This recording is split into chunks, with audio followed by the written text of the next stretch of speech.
چیکار قربونت برم آره بابا ما همیشه خونه ایم ما کجایی نداریم بریم الهی روزی خودتو الهی روزی دختر خودت مدت نه بس بگی شب بیاد بابا چی سوخته دختر خواستگار میاد برات ماما دیگه 32 سال 33 سال سن شده الان این بره دیگه هیچ کی نمیگیره اما اصلا بیا میاد با دلت بازی میکنه آبر بی عزت میکنه میره این دکتر ماما بهش میگه دکتر خدا ان شاء الله نده خدا رو شکر تو جواب گرفت ما در نما داره امشب میاد خودتو کاری خودتو مرتب تمیز دختر سرسنگی را میخوام ببینه حرف کنه بگه چقدر کاری خوبه ببینم چیکار میکنی مثل بچه‌مونیای خودم میخوام خودتو نشون بدی هر جوری هستش باری کردم بودو برو خاطرش برو کارا بده خودم میام شد سلام علیکم خیلی خوش اومد چرا زحمت کشیدی چوبون قشنگی شما خودتون گلی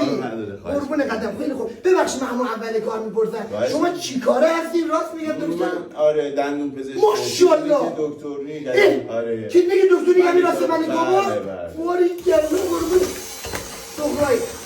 خاطر میگم الان شد اینقدر اینو من هیچی نگفتم اینقدر کاریه بابا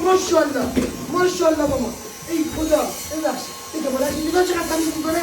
نگاه ماشاءالله چقدر به خدا اگه من چیزی گفته باشه بشینید قربون قدمتون بشینید ماما جان خوبه قربونت برم ماما خوبه ماما اینقدر این دختر کاری هیچ الهی بگردم ماما ببخشید داره تمیزتون میکنه خوبه مامان جان خوبه قربونت برم ماشاءالله ببینید همیشه اصلا اول خونه رو همینجوری تمیز میکنه شما اگه به دامادم اذیت نکنید مامان جان همه کار خودم تمیز بگردم نگاه چقدر هر کاری اندازه مایه درست منظم تمیز یعنی لباس کثیفی چیزی لباس میخوای بشوری در میشه